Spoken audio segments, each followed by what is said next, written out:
Hello students, welcome to my class. This is Professor Vincent Osaya, and this is the third part of chapter 18 presentation, revenue recognition. In part 2, we indicated that the revenue recognition alternatives can be broken down into 3 sections. Number 1, we have some situations whereby revenues have to be recognized at the point of sale or at the point of delivery. Number 2, before delivery, and number 3, after delivery. So in part 2, we zero in on situations or circumstances whereby revenue has to be recognized at the point of sale. And we discussed 3 examples. Okay, the fourth example is bill and hold sales. Like we said, that is a situation whereby the buyer paid for the goods 100%, no problem. However, the buyer is asking the seller, assuming that we are the seller, the buyer is saying, just hold on to these goods, I will pick them up in 2 weeks or in 3 months, however the case might be. In such circumstance, clearly the sales has been completed, the revenue has been realized or realizable, and it has been earned. So we will record the revenue without any problems of any kind. So as the seller, we are just acting as a storage, we are using our company as a storage for the buyer. So that is what bill and hold sales is all about. And here is the application of it. Very simple, straightforward. Now, let's take a look at another example. This is the 5th example of revenue recognition at point of sale. We call this principal-agent relationships. So this is a situation whereby we are in Chicago, south side of Chicago, and we have a retail store that sells equipment. We decided to ship some of our equipment to another company on the north side of Chicago, just for the purpose of helping us to sell those equipment. The company on the north side of Chicago is acting as an agent for us. We are the principal. Their responsibility is to help us sell our product for a commission.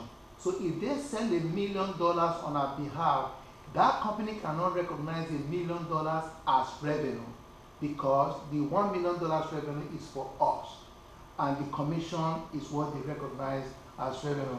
A good example is the airline. Some airlines that sell tickets through travel agent will have a principal-agent relationship. Now, still talking about principal-agent relationship, the example that I just gave you, we, the seller on the south side of Chicago, would be considered as consignor, and the company on the north side would be considered as a consignee. So the consignor makes a profit. In other words, we realize it, and the consignee makes only a commission. Moving along, this is the 6th example of revenue recognition at point of sale. We call this trade loading and channel stuffing. Listen to this very carefully. This is not very complex. Trade loading and channel stuffing are the same. Channel stuffing is applicable to technology industry, all right, or IT industry, or what some people would say computer industry. Now, what is this all about? Listen to this carefully. We are selling products. December 15th, we said to one of our customers, listen, we want to sell you our product as we normally do. And our customer said, well, I just need $200,000 of the product. We said to our customer, listen to this. This is December. We want to look good. We are going to sell you 1 million instead of 200,000. If you are not able to sell the order, just keep them with you. We just want to go ahead and work out the invoice so that we can recognize $1 million sales in December. So the customer agreed with us. And the customer said, okay, if you are selling me $1 million worth of stuff right now, for the next 6 months or 9 months, I'm not going to place another for you in the next year. So in such circumstance, what we are doing is we are taking future profit or future sales from future years. So we are not going to be able to sell that much to the customer. So that is what trade loading and channel stuffing is all about. Now, this practice is very misleading. It is not encouraged. All right. You can only do this if you have appropriate allowance. If you make provision for appropriate allowance for those sales. Again, like I said, this is somebody said this is booking tomorrow's revenue today. Moving along, here is the last and the seventh example of revenue recognition at point of sale. We call this multiple deliverable arrangement. This is a situation whereby multiple products or services to consumers are as part of a single arrangement. So it's a one transaction that you have multiple deliverables or multiple services or multiple products that needs to be delivered. So the major issue here is how to allocate the revenue to the various products or services and how to allocate the revenue to proper period. All right. So now those issues are resolved. Here are the rules. All units in a multiple deliverable arrangement are considered separate units of accounting, provided we have these three things in place. Number one, a deliverable item has value to the customer on a standalone basis. In other words, we are able to sell one piece, and that one piece can actually stand alone before we deliver another piece. And the arrangement also includes the general right of return relative to the deliverable item, and the deliverable or performance of the undeliverable item is considered probable. So those are the rules.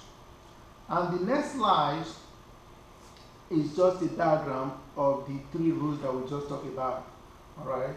And moving along, let's talk about objective 3.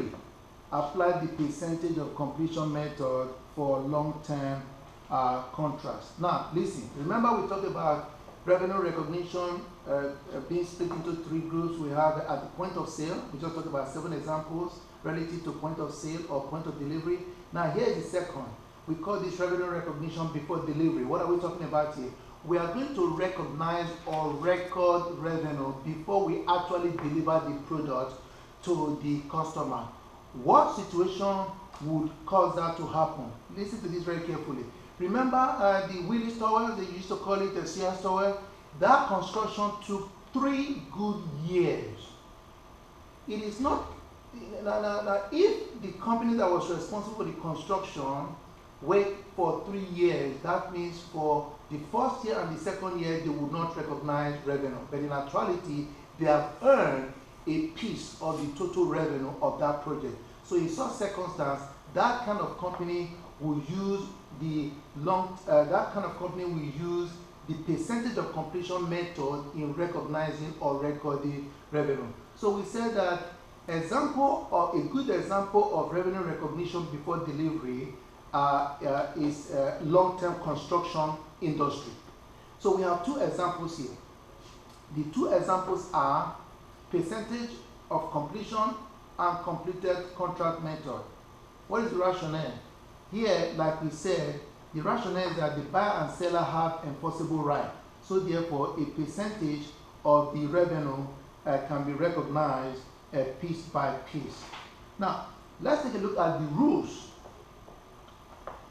Here we are told that we have to use the percentage of completion method when we are able to estimate 3 things. We are able to estimate the progress towards completion. For example, the Sears Tower, I think they have 110 floors. So if we are able to complete 10% or 20% of the 110 floors, then we are able to recognize revenue. So we are able to estimate, number 1, progress toward completion. Number 2, we are able to estimate the revenue. And number 3, we are able to estimate the cost. So if these 3 things can be reasonably estimated, then we are good to recognize revenue. Now, here are additional considerations.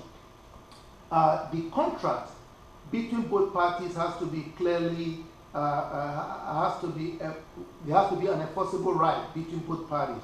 Number 2, the buyer is expected to be able to satisfy the obligations, and the seller should also be in a place to fulfill his or her obligations.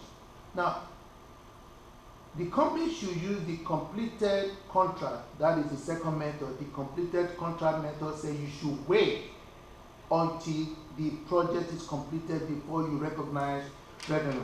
So here are the conditions relative to completed contract. Number one, the company has primarily short-term contract.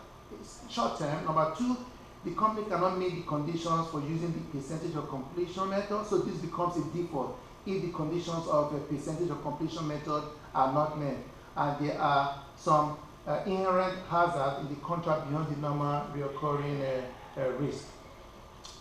Now, let's take a look at the percentage of completion method that is more prevalent in the long-term construction industry.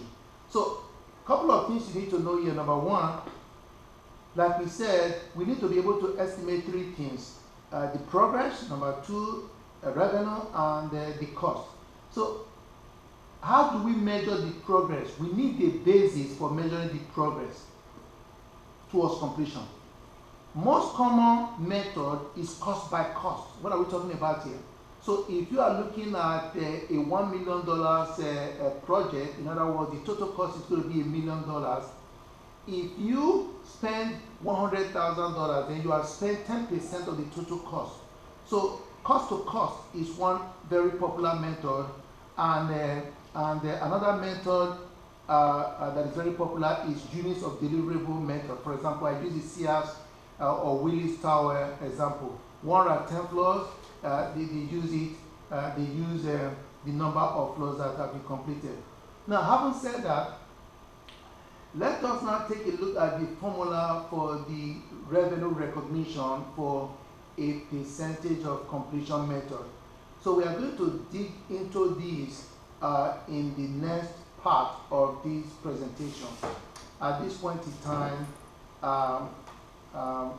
this is the end of the third part of the presentation.